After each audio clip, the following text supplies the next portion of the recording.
하나님만을 추구하는 기도, 사도행전 17장 23절에서 31절 말씀으로 오늘도 하나님을 깊이 알기를, 깨닫기를, 이해하기를 간절히 원합니다. 하나님만을 추구한다는 것은 우리가 하나님이 지으신 이 모든 세계는 하나님만을 위해 창조된 것이다 라는 것을 깊이 이해하는 거예요. 이해한다는 말이 두 가지가 있어요. 그냥 과거에 알았던 사실들을 확인 없이 그냥 듣거나 본 상태에서 그런 거구나 하면서 이해하는 게 있고, 또 하나는 정말 내가 그런 상황에 대해서 직접 그 현장에서 만져보고 고민하고 무엇인지 연구해서 정말 내가 발견했을 때 이해가 있어요. 생각해보면 많은 부분 전자에 우리가 이해함을 가지고 많이 살아갑니다. 그죠? 확증이 안 됐지만 다수의 많은 사람들이 그렇다고 하니까 그 내용에 대해서 이해하는 경우가 대부분이고, 나머지 실제 내가 뭔가를 알기 위해서 내 스스로가 거기에 몰입이 돼서 그것에 대해서 고민하는 경우에 대한 이해는 또 그 양이 많지 않은 것을 우리는 알 수 있습니다. 그래서 하나님만을 위한 인간의 창조다, 사람의 창조다, 이 부분을 그냥 이해가 아니라 하나님 말씀을 통해서 깊이 이해해야 한다는 의미다, 이렇게 제가 표현을 한 거예요. 따라서 믿음 안에 살아가는 이 그리스도인은 하나님만을 위한 삶을 살아간다. 이게 팩트입니다. 깊이 이해했을 때에 내 안에 깨달음이 왔을 때 그렇구나 하고 고개를 끄덕끄덕 할 수 있는, 그게 바로 진리라는 거죠. 그게 바로 하나님을 깊이 이해했다라는 의미죠. 더욱이 하나님을 간절히 원하고 갈망하게 됐다라는 이 의미를 담고 있는 겁니다. 이것이 바로 저와 여러분이 기도하고 있다라고 표현을 하는 거예요. 사도행전 17장 24절에서 28절. 그분은 온 세상과 그 안에 있는 모든 것을 창조하신 하나님으로서 하늘과 땅의 주님이시며 사람이 지은 신전에서 살지 않으십니다. 또한 이 하나님께서는 모든 사람에게 생명과 호흡과 모든 것을 주시는 분이시기 때문에 무엇인가 부족한 것이 있어서 사람의 손으로 섬겨야 하는 분이 아닙니다. 하나님께서는 한 사람으로부터 세계 모든 인류를 만들어 땅 위에 살게 하셨습니다. 그리고 그들이 살 시대와 지역의 경계를 정해 주셨습니다. 이렇게 하신 것은 사람들이 하나님을 찾기를 바라시기 때문입니다. 사람들은 하나님을 더듬어 찾기만 하면 찾을 수 있습니다. 사실 하나님께서는 우리 각 사람에게서 멀리 떨어져 계시지 않습니다. 우리는 하나님 안에서 살고 있고 하나님 안에서 움직이며 존재하고 있습니다. 시인 가운데 우리는 그분의 자녀입니다 라고 말하는 사람도 있지 않습니까? 아멘. 그러니까 때론 우리 스스로 기도한다, 이걸 내가 뭔가 하려니까 어렵게 생각한단 말이죠. 아니면 어렵게 만드는 경우들이 있다는 거예요. 그런데 기도는 생각보다 어렵지 않습니다. 예를 들자면 요즘 또 특히 미국에 사는 분들은 웬만한 경우 그 자동차 운전면허증을 다 갖고 있어요. 여러분, 운전면허 취득할 때 어떻게 하셨어요, 다들? 처음부터 그냥 시험장에 가서 시험 보니까 그대로 됐어요? 아니면 그것을 준비하는 그 시간이 필요했습니까? 잔소리 들어가면서, 자존심 구겨가면서 열심히 배워가지고, 그죠? 가서 시험 봐서 여러분 합격을 해서 라이센스를 딴 거란 말이에요. 그렇기 때문에 처음부터 운전을 이렇게 하는 사람은 없더라는 거죠. 뭐가 필요했던 거죠? 연습이 필요했죠. 그렇게 반복적으로 하다 보니까 몸에 익숙해지면서 자연스럽게 운전이 가능해지는 것처럼 이 기도 또한 사실은 똑같아요. 생전 기도라는 것도 모르고 안 했던 사람이 갑자기 기도하라 그러면 이거 뭘 어떻게 해야 되나 어려워한다는 거죠. 뭐 거기서 멈추면 안 되겠죠. 왜요? 신앙생활, 교회생활 한다는 거에 90%가 기도생활인데 그게 제 기능을 하지 못하면 신앙이 제 기능을 하지 못하기 때문에 항상 교회에 오면 대부분 기도로서 시작하고, 그죠? 많은 부분 기도에 대한 시간들을 하려 하면서 익숙해지기 시작하는 거 아닙니까? 그러니까 이 반복적인 경험을 통해서 이제 나중에는 충분히 성경적인 그런 기도가 가능해지는 걸 볼 수 있습니다. 다시 말해서 특히 이 미국 문화에서 자동차가 없으면 굉장히 불편해요. 그죠? 그래서 고등학생들부터 운전면허 취득을, 그죠? 준비하지 않습니까? 그래서 이 자동차를 이용하는 경우에 많은 경우 사람들이 요구되는 게 뭐다? 그 운전이 필수니까 라이센스를 따야 되는 문제 아니에요. 이렇듯이 기도 또한 하나님과의 관계에 있어서는 없어서는 안 될 필수 요건이라는 겁니다. 그러니까 믿는 사람들은 하나님 없이 살 수 없다라는 것을 고백하는 것이기 때문에 하나님과의 이 소통 수단인 오직 기도를 사용해야 된다는 의미를 가지고 있다는 거죠. 그 문제는 뭐예요? 사실상 그래요. 뭐 라이센스가 있고 그 운전을 반드시 해야 되지만 또 내가 직접 운전을 안 해도 어떤 조건이 되면 옆에 동승을 해서 하는 경우도 있지요.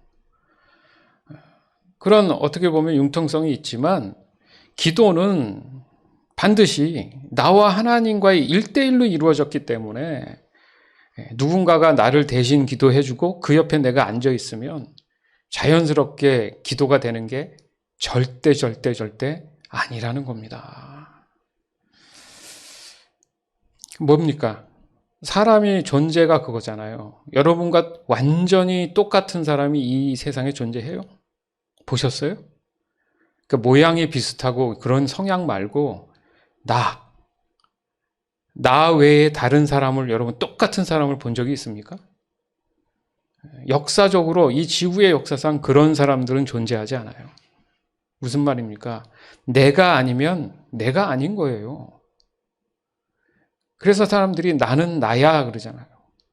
하나님과의 관계에서 나를 대신할 수 있는 사람은 존재하지 않아요. 그래서 딸려오는 말이 책임이라는 말입니다. 내가 어떤 것을 선택했을 때 그 모든 건 내가 책임을 져야 되는 것이 우리의, 그렇죠? 인생이잖아요. 누가 대신 책임져 주지 않는단 말이에요. 그러니까 좀 더 사람과의 관계에서 나를 지키기 위해서 냉철해야 되고 늘 더블 체크를 해가면서 손해를 보지 않으려고 하는 거잖아요. 그죠? 왜? 나를 이용해서 속여서 자기 자신들의 이익을 취하는 사람들이 얼마나 많아요. 나는 그걸 순진해서 모르고 나를 내어줬더니 거기서 사람들은 도망가 버리고 남은 건 내가다. 그게 뭡니까? 보증을 잘못 서가지고 내가 그 돈을 쓰지도 않았는데 내가 갚잖아요. 그죠? 그 억울한. 맞죠? 법적으로 어떻게 할 수가 없는 것처럼 나는 나라는 거죠. 누가 대신할 수 없는 유일한 것이 바로 기도라는 거예요, 여러분. 그러니까 내가 기도하지 아니하면 나만 손해인 거죠. 좀 더 쉽게 우리가 생각해 보면요. 사람과 사람과의 관계에서도 가장 중요한 게 뭡니까? 의사소통이에요. 맞죠? 그 외에 다른 게 있어요? 서로의 어떤 갖고 있는 의사가 잘 소통되는 것만큼 좋은 게 없잖아요. 그게 사회에서 생활하는 사회 구성원들이 가장 추구하고 원하는 그런 중요한 요건이고 중요한 수단이란 말이죠. 더욱이 어떤 전문적인 내가 일을 한다. 그랬을 때 나와 동일한 전문적인 일을 하는 사람들이 모이면 어떤 한 회사가 구성이 되잖아요. 맞죠? 애플이라는 회사가 있고, 삼성이라는 회사가 있고, 구글이라는 회사, 수많은 회사들이 있는데 그들의 주력 상품들이 있잖아요. 그러면 그것을 열심히 평생을 준비했던 사람들이 목적을 두고 그 전문성을 길러서 그 회사로 몰려갑니다. 맞죠? 그러면 그 전문성을 기준으로 서로가 뭘 해야 돼요? 의사소통을 하잖아요. 고민을 하잖아요. 그래서 결과물로 나온 것들이 늘 새로운 버전들이 쏟아져 나오잖아요. 매년. 맞죠? 그냥 만들어진 게 아니라 그 의사소통을 하는 커뮤니케이션 안에 속한 사람들끼리 고민해서 의견을 서로 주고받아서 그 시너지를 내서 좋은 결과들이 나와서 그게 이윤이 창출이 되는 거잖아요. 그러나 이 소통이 안 되고 갈등하는 경우도 있죠, 여러분. 내부적으로. 맞잖아요. 그래서 한국의 어떤 기업에서는 1년에 한 번씩 그 제품을 내야 되니까 이 똑똑한 젊은 사람이 결혼해서 아이까지 있는 사람이 집에도 못 들어가고 그 실적을 위해서 너무 스트레스를 받아가지고 자살을 해요. 집에서는 일 좀 그만하고 주말에는 애들하고 보내라고 하지. 회사에서는 전체적으로 다 그 결과적인 신상품이 나와야 되니까 시간이 없다고 해가지고 압박을 주고 그런 경우가 있었어요. 작년인가? 그러면 제가 볼 땐 불통이죠. 이게 사람을 위해서 제품이 나오는 건데 거꾸로 됐잖아요.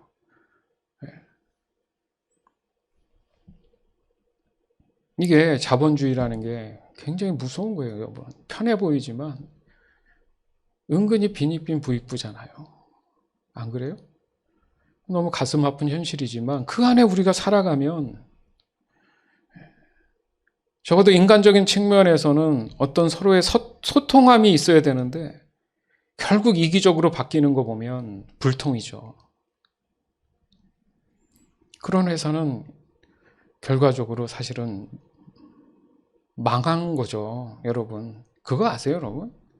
겉으로는 그 매출이 많아 보여도요, 여러분, 대기업들은 뒤에 빌린 돈이 많아서 사실 그게 자전거 경영이라고 해서 자전거가 서버리면 다 넘어지는 거예요.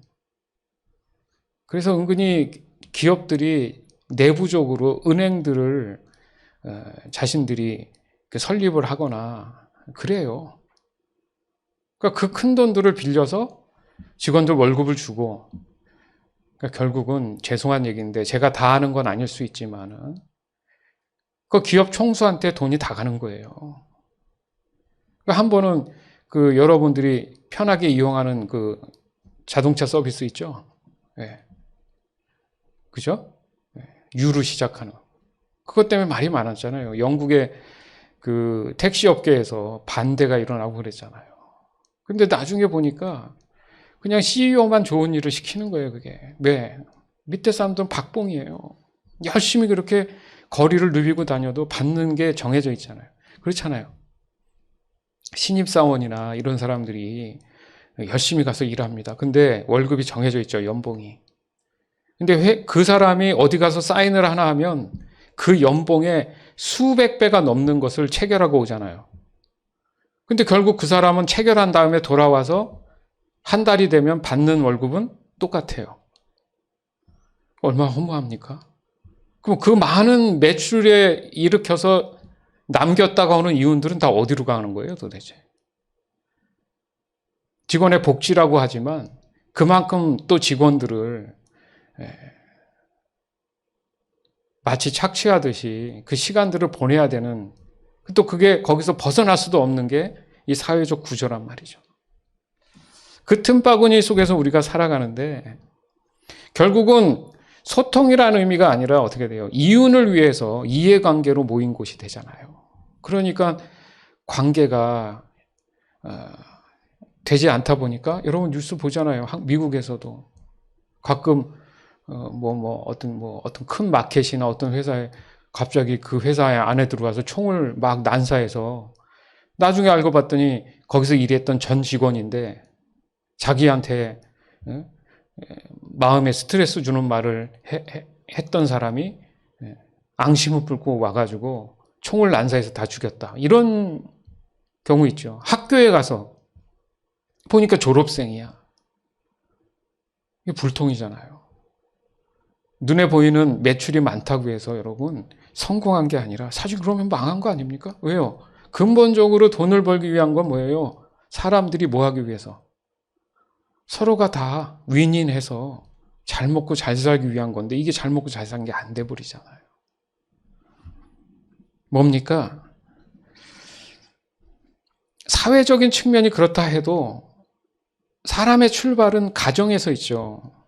가정에서부터 소통이 안 되고 불통이고 또 주변에 내가 알고 있는 지인들 관계에서도 불통이고 결국 뭐야? 대화가 되지 않는 이런 상황 속에서 여러분 사는 게 아니잖아요. 불편하죠, 늘 마음이.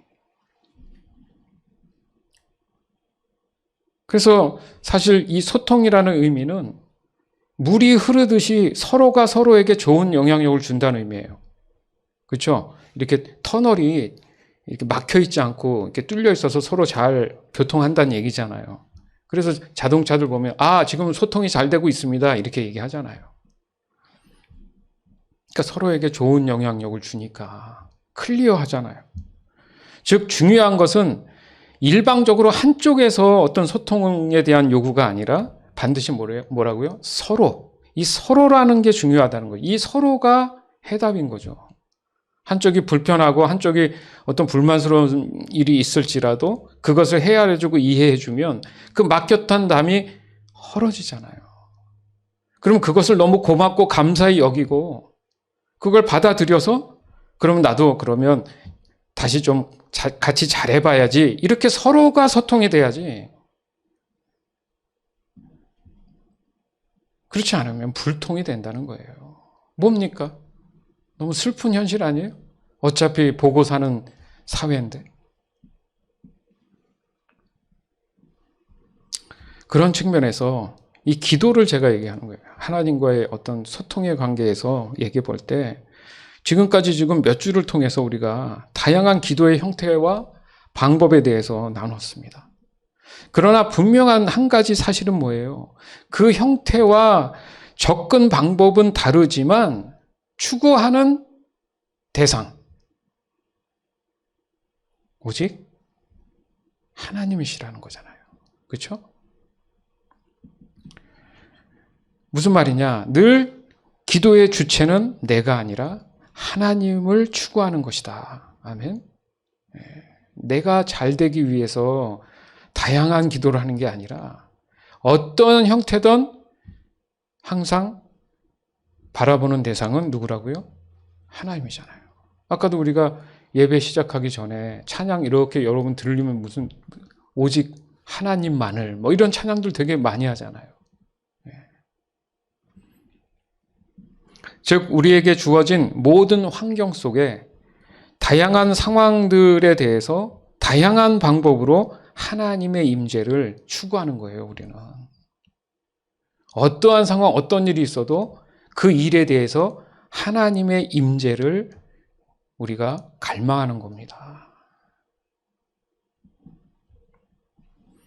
그래서 여기 좀 전에 읽은 말씀 중에 보잖아요. 이따가 다시 얘기하겠지만 17장 28절에 보면 우리는 하나님 안에서 살고 있고 하나님 안에서 움직이며 존재한다. 맞죠? 하나님 안에서 우리가 움직이고 존재한다. 그 이유가 뭐냐? 24절에 그분은 하나님은 온 세상과 그 안에 있는 모든 것을 뭐 하신 분이에요? 창조하신 분이다. 다 하나님 거란 얘기죠. 그래서 26절에 하나님께서는 한 사람으로부터, 아담이죠, 세계 모든 인류를 만들어 땅 위에 살게 하셨다. 우리가 지금 사는 게 뭐예요? 그들이 살 시대와 지역의 경계를 정해주셨다. 그러고 살고 있잖아요.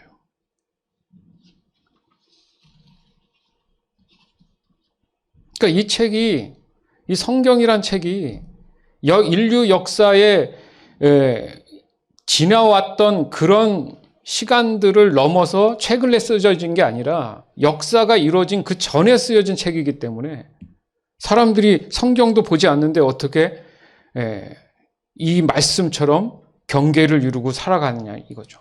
그것은 간접적으로 이 땅은, 이 세상은 다 하나님이 지으셨다는 증거가 되잖아요. 이 하나님을 인식하는 문제. 그게 하나님을 추구할 수 있는 명분이고 근거가 돼야 된다는 이야기죠. 그래서 여기서 그 환경 속 다양한 상황들에 맞는 기도가 존재하게 된다는 건데, 무슨 말입니까? 우리가 여태 나눴던 것. 갈급함의 기도가 있었죠. 하나님께 나가는 기도다. 우리가 함께 나눴고. 죄를 깨닫고 알게 되면 우리가 하게 되는 기도가 회개의 기도다. 그것 또한 하나님을 구하는 기도죠.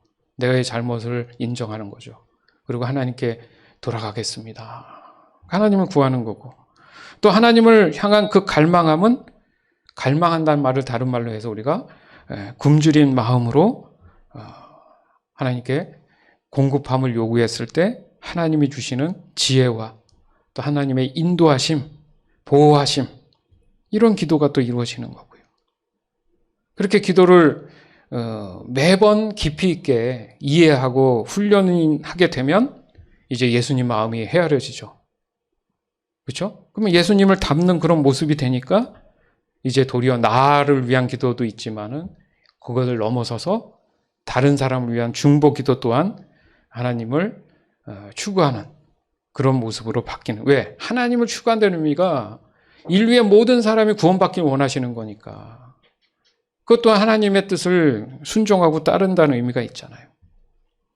그리고 더 감사한 것은 바로 실제적으로 이 성령으로 인해서 내가 하나님께 은혜를 받고 있음을 깨닫고 그거에 힘을 얻어서 담대함으로 전적으로 하나님을 더 확실하게 의지해 나가면서 내 믿음을 지켜내는, 그걸 저는 역동성이라고 보는 거예요. 역동성. 사람에게 매우 중요한 거죠, 여러분. 야, 오늘 너 피곤해 보인다. 좀 힘들고 지쳐서 에너지가 떨어진 것 같아요. 힘을 얻어야 되는데. 그리고 에너지 드링크도 마시고 잠도 자고 좋은 음식도 취하면 어떻게 돼요? 내가 오늘 좀 힘이 나는 것 같아. 그때 야, 너 역동적이다. 그 역동성, 이 단어를 제가 매력 있게 좋아하거든요.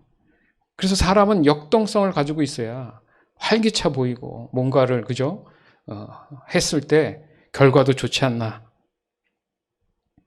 그래서 어떤 경우에도 흔들리지 않고 이 믿음을 지켜내며 살아갈 수 있다. 그 역동성의 문제를 고민했을 때 그 에너지를 누가 공급해 주시냐 이거잖아요. 그죠? 오직 하나님이 그 공급함을 주신다고 우리가 믿음으로 고백하는 사람들이잖아요.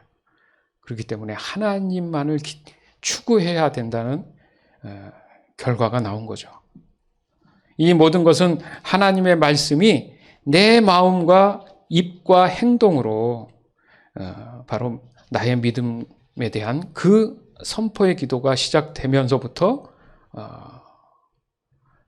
때로는 의외로 나의 살아가는 환경에 고민도 있지만은 바로 그런 부분에 의해서 고뇌의 기도 또한 발생하면서 그 기도를 통해서 또한 하나님께 나아갈 수 있다는 거예요.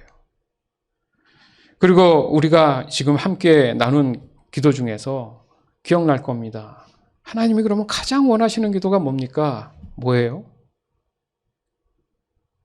흠모의 기도잖아요. 흠모의 기도. 함께 나눴죠? 흠모의 기도는 뭐예요? 우리의 마음이 가장 하나님께로 간절히 순수한 마음으로 어떤 조건도 없이 향한다는 그 마음. 그것이 바로 하나님과의 그 소통의 역동성이라고 할 수 있는 거예요. 예. 이 소통의 역동성, 이거 꼭 기억하시기 바라요. 기도는 뭐라고요? 소통의 역동성이다. 왜 이 얘기를 하는지 잠시 후에 또 얘기할 겁니다. 그리고 이 모든 기도를 가능하기 위해서는 최근에 우리가 했던 기도에 대한 내용이 뭡니까? 비우는 기도. 그걸 자기 부인 내려놓는 거라고도 얘기했지만은 이 비우는 기도가 필수다. 그러면 비워진 대로 놔둬야 되느냐? 아니죠. 궁극적으로는 그 빈 자리에 누가 임재하셔야 돼요? 하나님이 임재하셔야 된다. 그것을 위해 하나님만을 추구하는 기도로 하나님의 임재를 채워나가야 된다. 정리하자면 이렇습니다. 그래서 제가 요즘 우연치 않게 또 감사하게 우연이 없겠죠. 하나님이 이걸 더 깨닫게 하시기 위해서 그런지 몰라도 우리가 주중에 함께 나눴던 분들은 좀 익숙할 겁니다. 그 과학 쪽에서 얘기하는 그 양자역학이라는 게 있어요.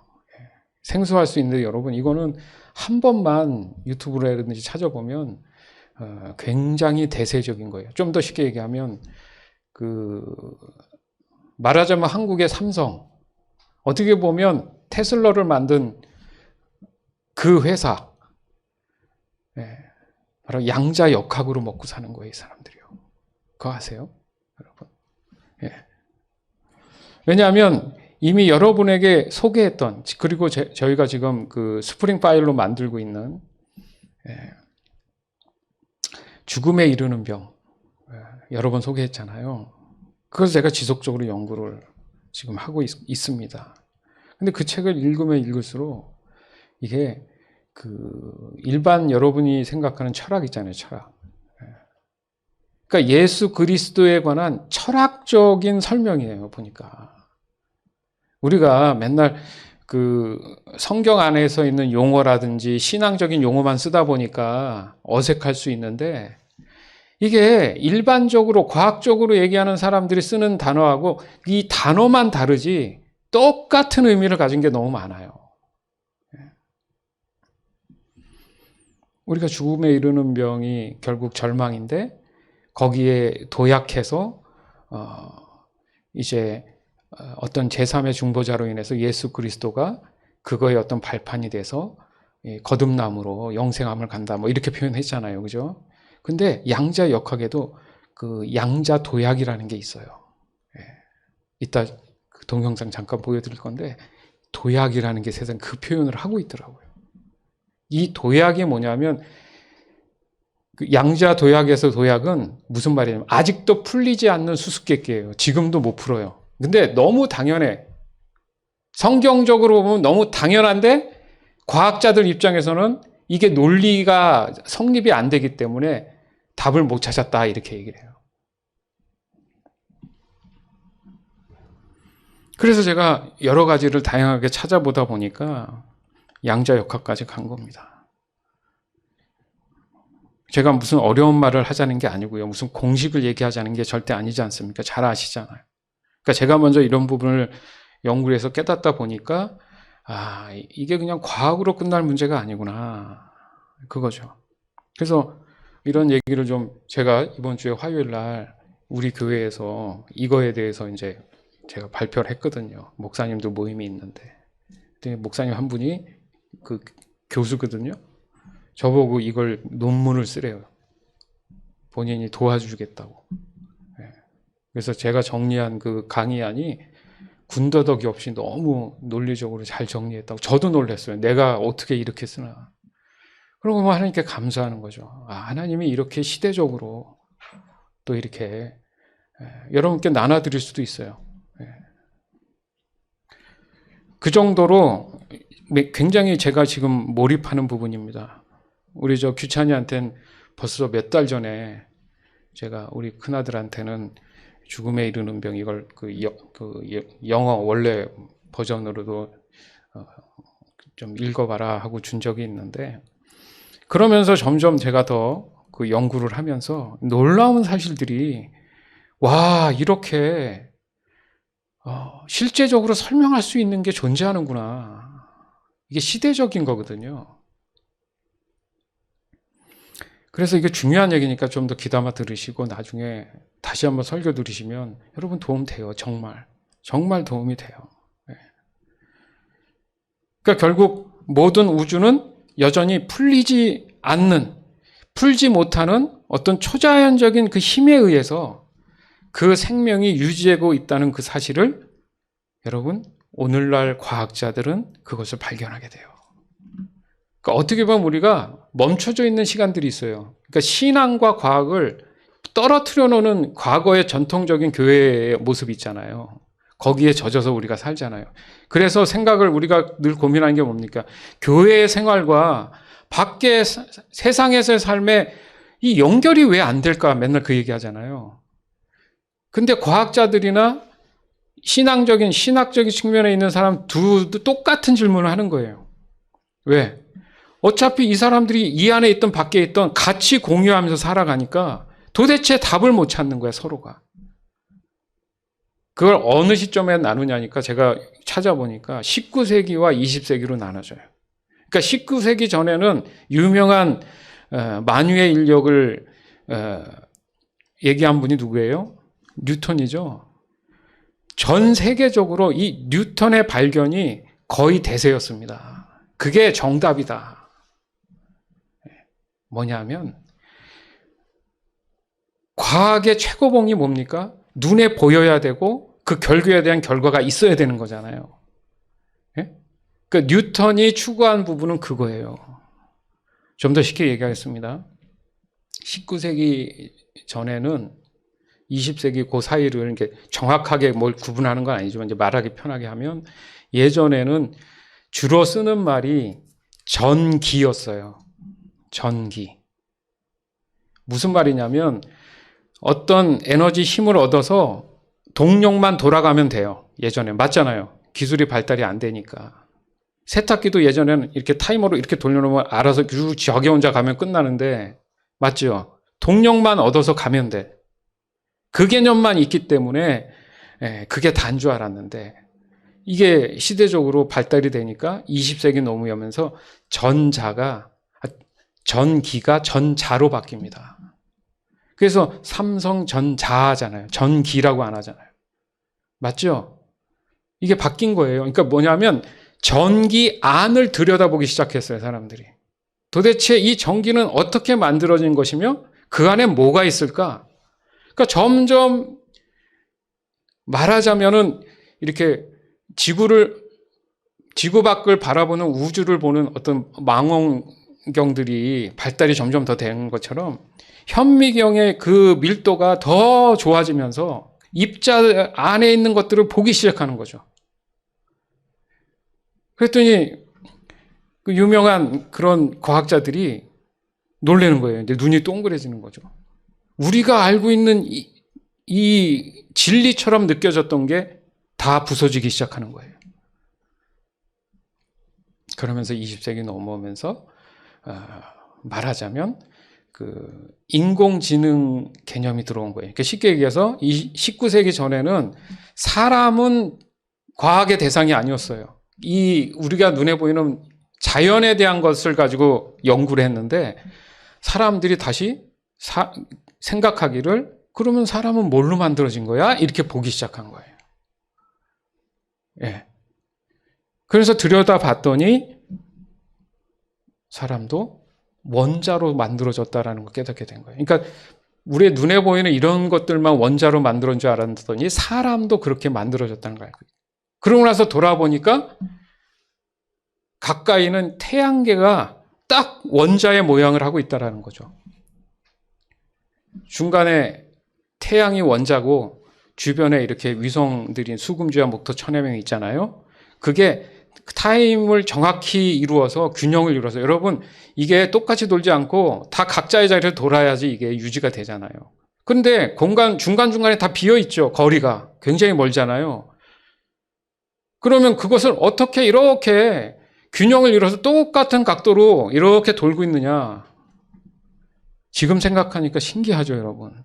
근데 그 많은 세월이 흘러도 거의 오차 없이 지금도 돌고 있잖아요. 그러니까 과학자들은 고민을 하고 질문을 많이 해요. 야, 이게 도대체 뭐냐? 우리는 그런 먹고 살기 바쁘다는 이유로 뭐 그런 것까지 고민하냐 했는데 오늘 시간 잠깐 생각해 보세요. 이렇게 공간에 붕 떠서 이렇게 뭘 놓으면 여기 있습니까? 떨어지잖아요. 그게 만유의 인력이 이렇게 떨어지잖아요. 근데 우주를 보니까 안 떨어져요. 계속 뭔가의 힘에 의해서 돌고 있단 말이에요. 근데 오늘 본문에 잠깐 본 말씀 중에도 28절에 보니까 이렇게 움직이게 하는 게 누구라고요? 하나님이잖아요. 지금 28절에. 하나님 안에 살고 있고 하나님 안에서 움직이는 존재다. 근데 과학자들은 하나님을 인정할 수 있어요, 없어요? 없죠. 신이라는 두리뭉실하다 이거죠. 신이라는 신앙은 종교성이 있기 때문에 거기에 하나님을 대입을 안 하니까 답이 안 나오더라는 거죠. 이건 제 얘기가 아닙니다. 제 상상이 아니에요, 지금. 예. 그래서 고민하면서 나온 게 양자역학이에요. 거기에 그러니까 인공지능이 가능해진 거죠. 그러니까 사람이 가지고 있었던 하나님의 형상의 형체를 이용할 수 있게 됐다라는 거예요, 여러분. 놀랍죠?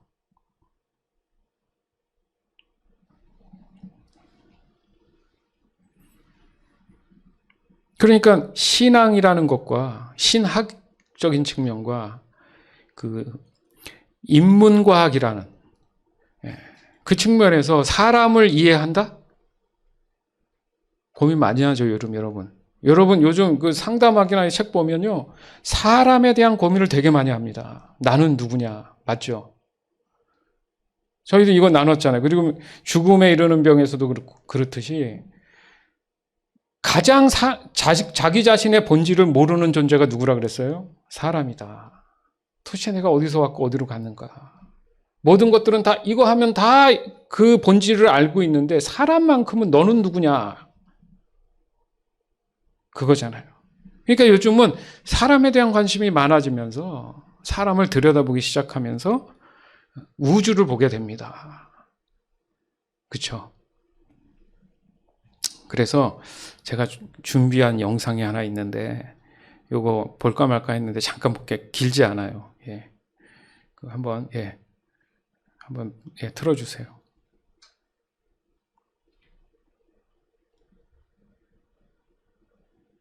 쉽기 때문입니다.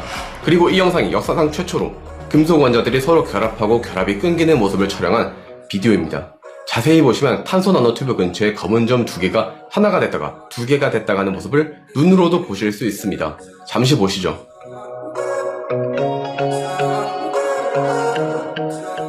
어떤가요? 영상을 보고 이런 의문들이 제기될 수 있습니다. 첫 번째, 저게 정말 레늄 입자인지 아닌지 어떻게 입증할 수 있는가? 그건 연구진이 실험한 FTIR 데이터로 알 수 있습니다. FTIR은 풀이에 변한 적외선 분광기 약자로서 샘플이 적외선을 얼마나 흡수하고 또 얼마나 반사하는가를 측정하여 그 샘플의 종류라던가 아니면 농도 등을 알아낼 수 있습니다. 그리고 보시는 그림에서 빨간색 선은 레늄에 탄소가 붙은 경우의 FTIR 결과입니다. 그리고 검은색 선은 레늄이고요. 보시는 것처럼 열 처리 후에 탄소와 산소가 나노튜브에서 사라졌죠. 즉 저건 레늄 입자가 맞습니다. 두 번째, 그냥 눈으로 보기에는 결합한 것처럼 보이는데 실제로 결합을 한 건지 안 한 건지 어떻게 입증할 수 있나? 이 그림을 보시면 검은색 점, 즉 레늄 입자 간의 거리를 보여주고 또 그 강도를 정량적으로 보여주고 있습니다. 위의 그림에서 레늄 입자의 원자핵에서 원자핵까지 거리가 0.36나노미터에서 0.58나노미터로 멀어졌다가 다시 한 번 더 0.30, 0.23나노미터로 작아지고 있습니다. 그러다가 결국에 결합을 합니다. 즉 레늄 입자의 결합과 분리를 보여주는 것이 맞습니다. 누군가에게는 아주 작은 별거 아닌 영상 하나라고 생각될 수 있습니다. 그러나 이 세상은 너무나 거대하고 또 경이롭습니다. 이 경이로운 세상을 이해하기 위해서는 또 설명하기 위해서는 작은 것에서부터 시작해야 합니다. 이 거대한 자연을 보세요. 대체 어디서부터 시작해야 자연의 법칙을 이해하고 알아낼 수 있겠습니까? 이 거대한 우주의 비밀을 알아내기 위해 작은 단편을 통해서 우주 전체의 구조를 이해하려고 노력하는 것이 과학의 시작입니다. 제가 정말 좋아하는 리처드 파이만은 말했습니다. 자연은 그들의 법칙을 만들어내기 위해서 가장 긴 실을 사용한다. 따라서 자연이 만든 옷감의 가장 작은 부분을 봄으로써 우리는 이 세상이 어떻게 이루어졌는지 알 수 있다. 네. 아까 그 입자가 아직도 해결이 안 돼요. 어떻게 저게 눈에 보이는데 합쳐졌다가 떨어졌다, 합쳐졌다 떨어졌다. 이게 눈 깜짝할 사이에 이게 어떻게 가능하냐 이거예요. 여러분 가능해요? 저하고 우리 규호가 갑자기 붙었다 떨어졌다 상상이 가요? 그런데 원자를 들여다보는 그 안을 보니까 그 속 안에 있는 아주 미세한 저 알갱이가 수십간에 붙었다 떨어졌다를 이루어지는데 이게 왜 그런지는 아직도 발견을 못하죠. 그걸 이제 초자연적인 현상이라고 하는 거예요. 그러니까 예전에는 자연에서부터 해석이 돼서 왔는데 이게 아니라는 거예요. 사람으로부터 해석이 돼서 나가야 이해가 된다는 거죠. 바뀌어간다는 의미를 갖고 있죠. 그러니까 결국 양자역학은 뭐냐면 여러분 생각해 보세요. 여러분이 이렇게 물질을 만지잖아요, 지금. 그러면 입자잖아요. 근데 아닌 경우도 있어요. 보세요. 지금 우리가 보이지는 않지만 블루투스나 이런 거. 그러면 입자예요, 그거? 보여요? 소리가 전달되는데 여러분 그게 눈에 보이는 입자여야지 맞잖아요. 보니까 과학자들이 발견한 게 파동이다. 맞죠? 파동. 그럼 입자는 아니냐? 그래서 나온 게 입자와 파동이 같이 존재한다. 이걸 따로 분리할 수 없다. 입자는 인문과학적이고 파동은 신앙적인 측면인 거예요. 근데 이걸 맨날 분리해 놨더니 해답이 없었어. 근데 그걸 합쳐놓으니까 어느 정도 답이 나오는 것 같아도 아까처럼 초자연적인 것에 대해서는 아직 과학적 증명이 안 됐기 때문에 그걸 인정 안 하니까 모른다. 그렇지만 에너지는 지금 계속 돌아가고 있다. 이게 도대체 뭔가? 그걸 지금 끊임없이 연구를 하고 있는 거예요. 그렇지만 이 새로운 양자역학의 발견 때문에 말하자면 그 인공지능의 개념 또한 깨닫게 된 거죠.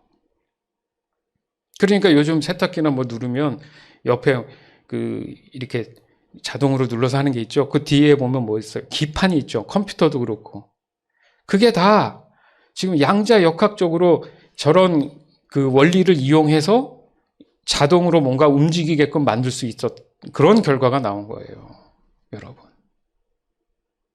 그게 우주의 질서고 하나님이 태초에 천지를 창조하셨을 때 그 운영의 측면을 하나님께서 어느 일부분을 허락하신 거란 말이죠.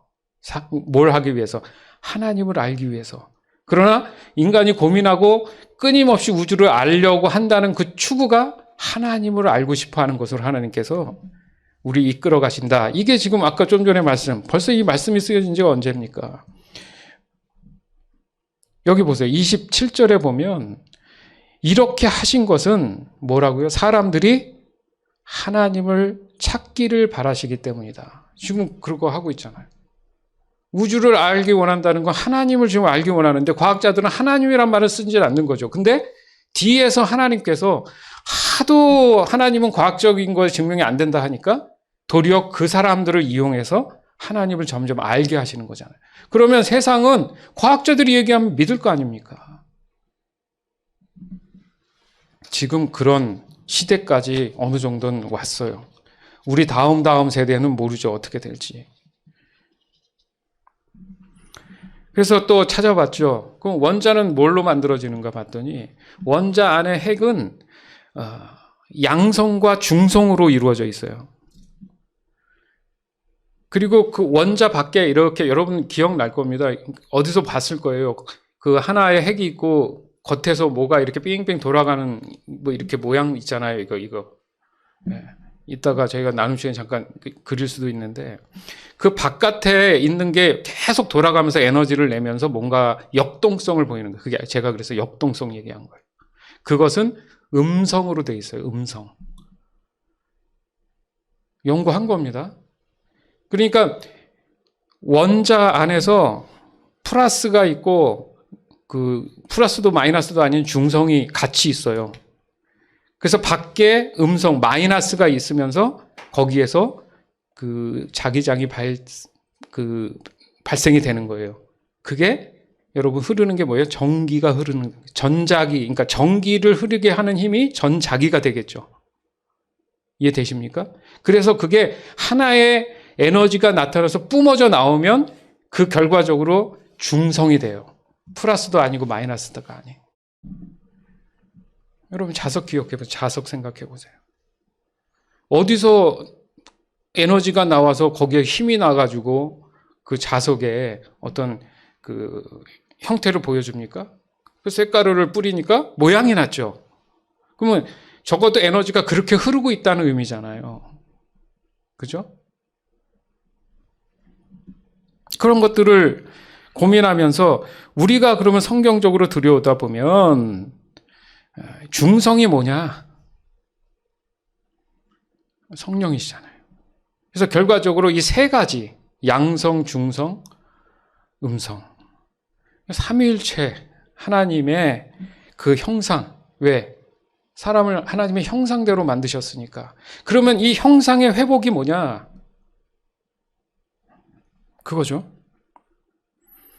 왜냐하면 사람은 이 작은 아주 보이지 않는 원자가 모여서 하나의 형태를 만들었는데 물처럼 이렇게 늘어지거나 흩어지고 사라지지 않는 게 놀랍잖아요, 여러분. 맞죠? 그죠? 하나님의 이 엄청난 과학력이죠, 그렇게 따지면. 사람마다 모양도 다 다르고 DNA가 다 다르고.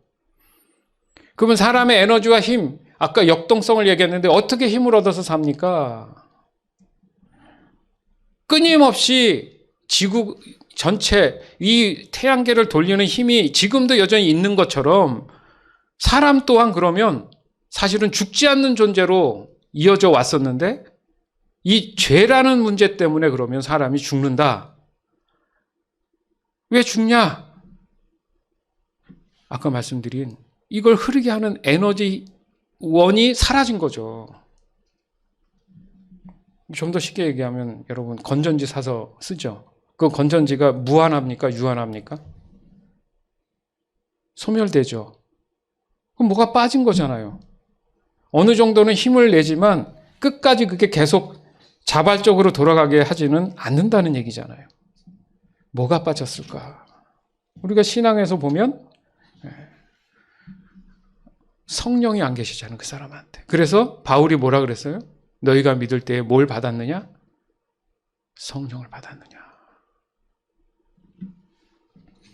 따라서 그리스도인에게 이 기도라는 것이 바로 영적인 삶에 더 분화를 일으켜서 풍성한 삶의 에너지를 얻게 하기 위한 기도의 역동성, 바로 소통의 역동성이 되는구나. 기도의 영이 곧 성령이십니다. 아멘? 네. 마지막으로 하나 더 예를 들면, 그러면 이 에너지 전기는 어떻게 만들어요? 여러분, 수력발전, 이런, 우리가 아는 그 전봇대 위에 전기들이 오는데, 그럼 어디서부터 시작됩니까? 여러분, 그거 모르시는 분 많죠? 처음 출발지를 가보면 사람들이 이미 과학자들은 이걸 깨닫기 때문에 그 공장 안에, 그 엄청난 단지의 공장 안에 큰 터보들이 있어요, 터보들.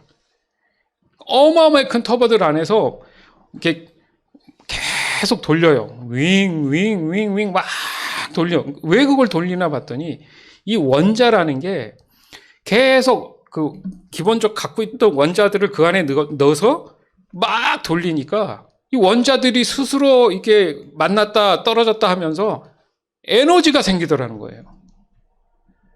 그래서 큰 터보가 빨리 돌수록 에너지가 많이 생성이 되는 겁니다. 여러분 쉽게 얘기하면 자전거 이렇게 발로 이렇게 굴르면 앞에 이렇게 그 라이트 나오게 하는 자전거들 있죠.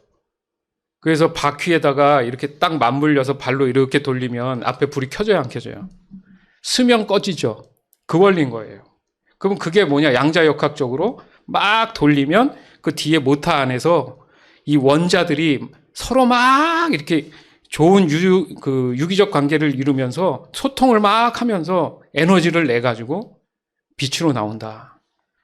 그러니까 결과적으로 이 원자는 도대체 그러면 어떻게 전달이 되냐 했더니 과학자들이 발견한 게 빛입니다. 빛. 예수님이 뭐로 오셨다 그래요? 빛으로 오셨다. 이 우연이 아니에요. 여러분은 무슨 자녀입니까? 빛의 자녀잖아요. 이게 원자라는 거예요. 시대가 흐르면 여러분 더 과학적으로 하나님을 말할 수 있는 시대가 와요. 그때도 안 믿으면 이건 진짜 예수님 오실 겁니다. 예. 이거 연구한 분이 제임스 로드라는 목사님이 계세요. 그분이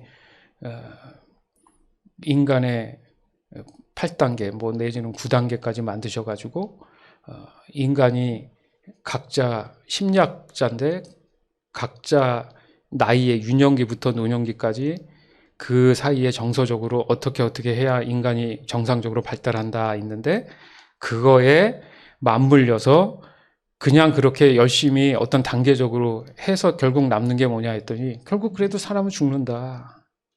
그리고 그게 어떤 성령의 역사가 단계별로 계속 반복적으로 있는 게 아니라 유아기 때 죽을 수도 있고 노년기 때 죽을 수도 있잖아요, 사람이요. 그죠? 그러면 그 전에 복음을 듣고 그 복음을 듣는 그 나이대가 있을 겁니다. 그 나이대에 맞는 성령으로 인한 지혜를 얻은 삶으로 영위되는 그런 측면을 설득하고 설명한 책이 영의 논리란 책. 그걸 가지고 제가 화요일 날 발표를 한 거예요. 열심히 했죠. 그래서 사실 논문을 쓰게 되면 여러분들이 첫 번째 대상인 거예요. 그럼 여러분은 진짜 너무 감사한 거죠. 그래서 그 단계별로 하면서 내 삶에 성령께서 어떻게 영적 논리로 접근해 가시는지를 내가 좀 더 이성적으로 알면, 그죠? 얼마나 여러분 삶이 더 풍요롭고 윤택해지겠습니까? 다시 말해서 하나님만을 추구하는 기도는 끊임없이 성령이 공급하시는 무한한 에너지를 구하는 기도구나. 그러니까 기도 안 하면 안 되죠. 그래서 제가 지금 정리된 것도 지금 하나 준비하고 있어요. 여러분한테 나눠주려고. 기도하지 않으면 죽는다라는 책을 어떤 유명한 분이 쓰신 책이 있는데 요약 정리해서 좀 드리려고 해요. 그래서 이 모든 것을 주관하시는 분이 누구라고요? 에너지의 근원. 바로 하나님만을 추구하는 게 자연스럽다. 무슨 말입니까? 여러분 자석을 이렇게 딱 올려놓으면 철이 있으면 이렇게 되면 따라 올라가요? 안 따라 올라가요? 그 자석이 힘이 있어서 끌어당기는 게 있잖아요. 예? 그러면 그 자석은 왜 철을 끌어당기며 철은 왜 자석으로 가려고 합니까? 이게 영적인 논리라는 거예요. 하나님이 우리를 땡기고 계신 거예요. 찾고 계신 거예요. 그러면 우리는 거기에 딸려 올라가야지만이 철인 거예요. 철이 이게 안 붙으면 철이 아니잖아요. 자석을 추구해야 되는 게 철인 것처럼 사람도 하나님을 추구하는 게 진리라는 거죠. 아멘? 매우 중요한 얘기입니다. 반면 기도 생활이 잘 이루어지지 않는다? 살긴 살죠. 근데 에너지가 아주 미약하죠. 마지못해 버티면서 사는 거예요. 그럼 어떻습니까? 삶이 늘 지치고 힘들죠. 에너지가 없으니까. 아까도 말씀드렸지만 이 건전지 수명처럼. 그래서 뭐 이런 얘기도 있잖아요. 주일날 예배 한번 왔다가 조금 에너지 얻어서 일주일 또 간당간당 살다가 뭐 이런 얘기도 농담 반 쟁담 반으로 하지 않습니까? 그런데 또 과학자들이 또 발견한 게 있어요. 여러분 유명한 거예요. 한 번만 찾아보면 이 단어가 잘 익숙하지 않은데 그래서 제가 정리해 온 게 엔트로피라는 게 있습니다. 엔트로피. 들어본 분도 있어요. 엔트로피. 뭐냐 하면 이 모든 만물은 모든 이 자연의 세계는 사람을 포함해서 질서에서 무질서로 간다. 이게 여기에 과학자들이 증명한 논리입니다. 뭐라고요? 엔트로피라고 그래서. 예를 들어서 내가 병에 물든 것을 실수로 떨어뜨렸어요. 그러면 그게 원래 정확히 깨지기 전 상태로 복원이 돼야 안 돼요? 완전히 똑같이 그 상황과 정황과 모든 게 안 되죠. 불가능하단 말입니다. 그러니까 보니까 이 온 우주는 이 엔트로피적인 성향을 갖고 있다라는 거죠. 그래서 사람이 늙는 거예요. 근데 이게 해결이 안 돼. 왜 그런지를 못 찾아내. 왜? 누가 빠져 있으니까. 하나님이 빠져 있으니까 인간이 어떻게 해석을 해요? 하나님께 묻지 않는데 답을 얻을 수가 없죠. 그래서 이걸 물리학에서 우리가 사는 이 현실이라는 것은 죽음은 자연스러운 거다. 그러니까 제가 소개했던 죽음에 이르는 병, 이 책이 엄청난 철학을 갖고 있는 거죠. 그게 쓰여진 지가 꽤 오래됐는데 이제서야 사람들이 그 부분들에 대해서 발견하고 이 책을 뒤적거리고 보기 시작하는 거잖아요. 이미 하나님은 그렇게 알려줬는데 사람들의 교만 때문에 받아들이지 못했던 거죠. 그 당시에도 그랬어요. 그분도 젊은 나이에 죽었죠. 케르케고르 그분도 길거리에 가다가 쓰러져 죽었어요. 책을 냈는데도 자기 이름으로 내지도 못했어요. 하도 뭐라 하니까. 말도 안 되는 얘기라고.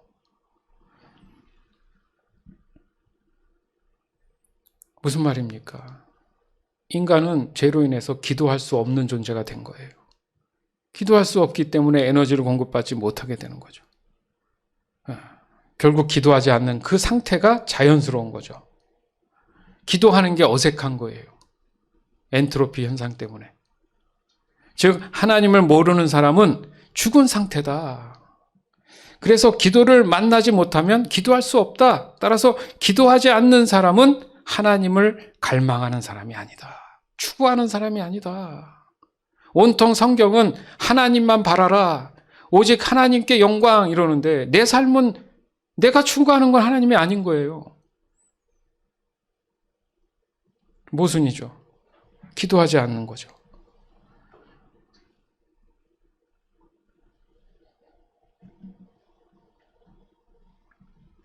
세상에 수많은 그리스도인 일꾼들이 더 큰 영향력을 미치지 못하는 이유는 딱 하나다. 기도하지 않고 일하기 때문이다. 그들은 서재의 연구와 교회 일에 열심히 매달리고 설교와 사람들과의 대화에 정성을 쏟지만 끊임없는 기도가 부족하다. 성령의 확실한 약속과 위로부터 오는 능력의 통로인 기도가 없다. 강력한 영적 삶이 부족한 이유는 다음 아닌 기도하지 않는 죄다. 앤드류 머레이 기도 생활 중에서. 네, 이 책 오래전에 쓰여졌고요. 수두룩히 이런 책은 많은데 사람들이 인식하지 못해요. 새로운 책도 아니고 획기적인 내용도 아니에요. 근데 우리는 자연스럽게 기도하지 않습니다. 그게 원래 지금 우린 자연스러운 거예요. 엔트로피 현상 때문에. 무질서로 가게 돼 있어요, 우리는. 그게 죽음인데 이게 자연스러우니까 기도하는 게 어색한 거예요. 그것을 역학적으로 가야 되는 문제가 우리가 믿음에 대한 측면인 거죠. 그게 회복이라고 얘기하는 거예요, 성경에서.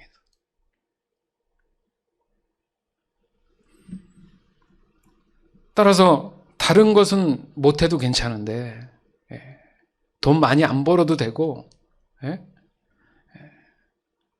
다른 건 좀 덜 안 해도 되는데 믿는 사람은 꼭 반드시 예외 없이 기도만큼은 해야 된다 이거예요.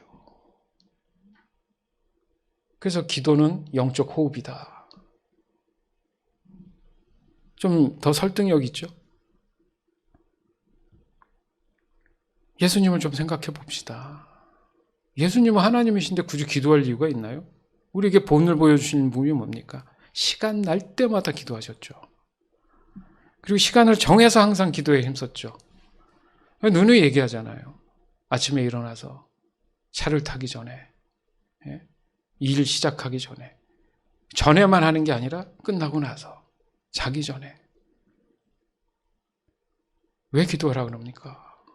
왜요? 이유가 있을 거 아닙니까? 성경은. 왜 기도하라 그러지? 쉬지 말고 왜 기도하라? 이유가 있을 거 아닙니까, 여러분? 그럼 여러분도 과학자들처럼 질문을 던져야죠. Why? 그러니까 하나님께 대한 도전의 why가 아니라 연구를 하는 거죠.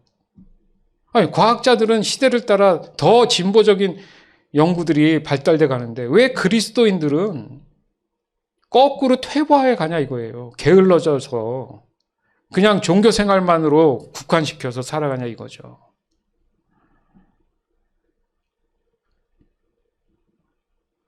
그렇게 하신 예수님이 그렇게 기도하신 분명한 이유가 있다는 거죠. 즉 육신의 삶은 소멸되는 삶이기 때문에 뭡니까? 죽음을 기다리는 절망적인 삶이기 때문에 끊임없는 충전을 요구한다는 거죠. 요즘 전기차가 대세 아닙니까? 이 전기차가 양자역학의 산물입니다. 그런데 이 전기차 또한 충전을 안 하면 죽은 거잖아요. 무용지물이잖아요. 따라서 전적으로 하나님만을 추구하는 이 기도는 곧 영적인 삶을 충전함을 통해서 육신의 삶에서도 늘 평안한 마음인 중성인 상태, 성령이 충만한 상태를 유지해야 된다는 얘기예요. 아멘? 육체를 갖고 있는 이상은 여러분 에너지 충전하는 방법은 뭐라고요? 기도밖에 없다니까요. 그러니까 뭘 하기 전에 한 후에 여러분 꼭 기도하세요. 부탁이에요. 안 된다 하지 말고 내가 기도 안 했구나. 그리고 제가 권해드리는 책들, 영적인 책들 뭐 이런 거 읽으세요. 손해볼 일이 없어요. 손해볼 일이. 늘 하나님만을 추구하기를 간절히 원하는 여러분, 우리의 신앙의 주차는 하나님이십니다. 따라서 우리의 믿음이 오직 하나님만을 추구하는 것은 당연한 겁니다. 그러나 이 당연함이 도리어 자연스럽지 못한 것은 바로 신앙에 빨간불이 들어온 것일 수 있어요. 따라서 하나님을 알고 경험한 저와 여러분은 명백하게 하나님의 자녀입니다. 아멘? 갈라디아서 4장 6절에서 9절. 여러분은 하나님의 자녀입니다. 그래서 하나님께서 그 아들의 영을 여러분 마음에 보내주셔서 여러분이 하나님을 아버지, 사랑하는 아버지라 부를 수 있게 하셨습니다. 여러분은 이제 종이 아니라 하나님의 자녀입니다. 여러분이 하나님의 자녀가 되었으므로 하나님께서 여러분에게 유업을 주실 것입니다. 옛적에는 여러분이 하나님을 알지 못하여 사실 신이 아닌 것들에게 종노릇을 했습니다. 그러나 이제는 여러분이 참 하나님을 압니다. 뿐만 아니라 하나님께서 여러분을 아십니다. 그런데 어찌하여 전에 여러분이 따르던 약하고 헛된 가르침으로 다시 돌아가려 합니까? 어찌하여 그런 것들에게 종노릇 하려 합니까? 네. 다시 정리합니다. 아까 제가 원자 얘기했죠. 그러면 양성인 누구예요? 우리 안에 계시다. 원자적으로 보면 예수 그리스도시죠.